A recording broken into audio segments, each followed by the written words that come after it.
States of America, President Joe Biden. Yeah.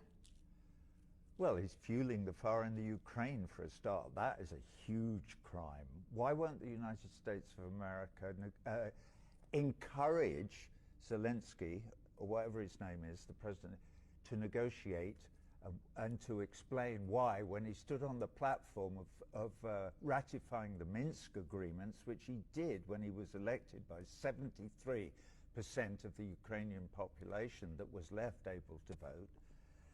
After that, somebody either whispered in his ear or he completely changed his mind about making peace in the Donbass and about solidifying the Minsk agreements and making peace with their Russian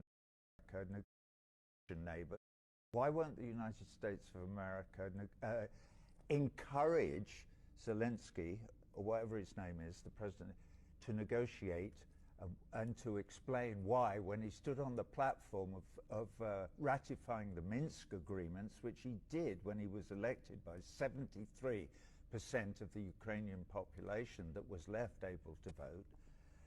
After that, somebody either whispered in his ear or he completely changed his mind about making peace in the Donbass and about solidifying the Minsk agreements and making peace with their Russian neighbors and obviating the need for this horrific, horrendous war that's killing. You're blaming. We don't know how many Ukrainians. But you're blaming the party that got invaded. Come on, you've got it reversed. No, well, that's you know, any war. When did it start? What you need to do is look at the history, and you can say, well, it started on this day. You could say it started in 2008.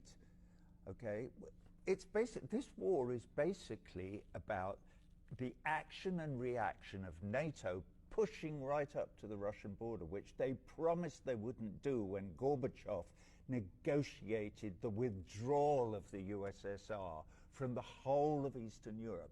He said, we will do this on one condition, that you don't come 1 inch closer to the Russian border than the eastern borders of Germany. Why doesn't the USA sue for peace now? Don't they care about Ukrainians?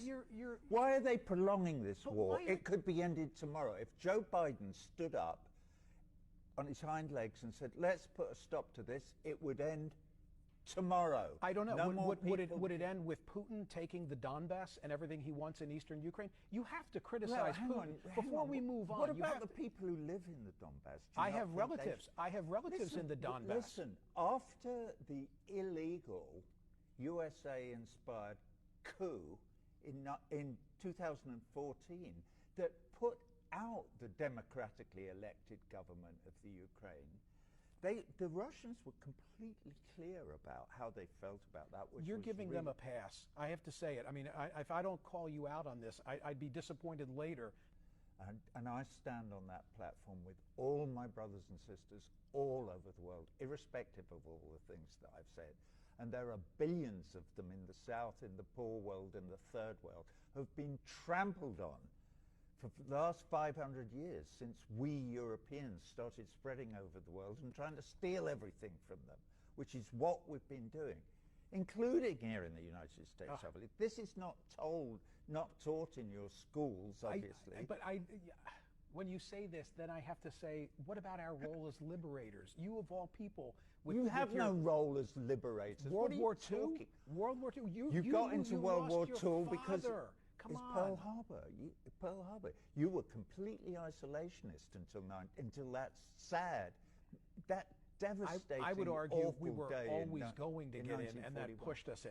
But thank God the United States got in, right? You lost your father in World War II. Thank God the United States. But thank God the Russians had already won the bloody war almost by then. Don't forget that 23 million Russians died, protecting you and me from the Nazi menace. Hey, and you would think the Russians would have learned their lesson from war and wouldn't have invaded Ukraine. Well, you with all your reading, I would suggest to you, Michael, that you go away and read a bit more and then try and figure out what the United States would do if the Chinese were putting nuclear-armed missiles into Mexico and Canada. The Chinese are too busy encircling Taiwan as we speak. Okay? They're not encircling Taiwan. Taiwan is part of China. And that's been absolutely accepted by the whole of the international community since 1948.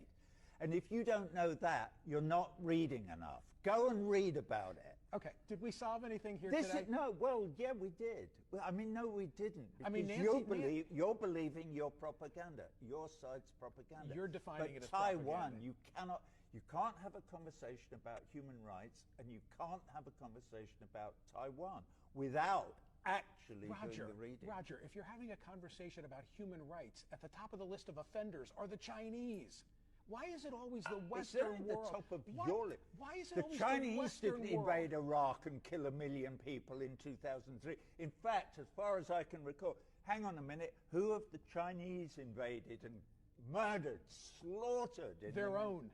Bollocks. Okay. That's absolute nonsense. Complete nonsense. You should go away and read, but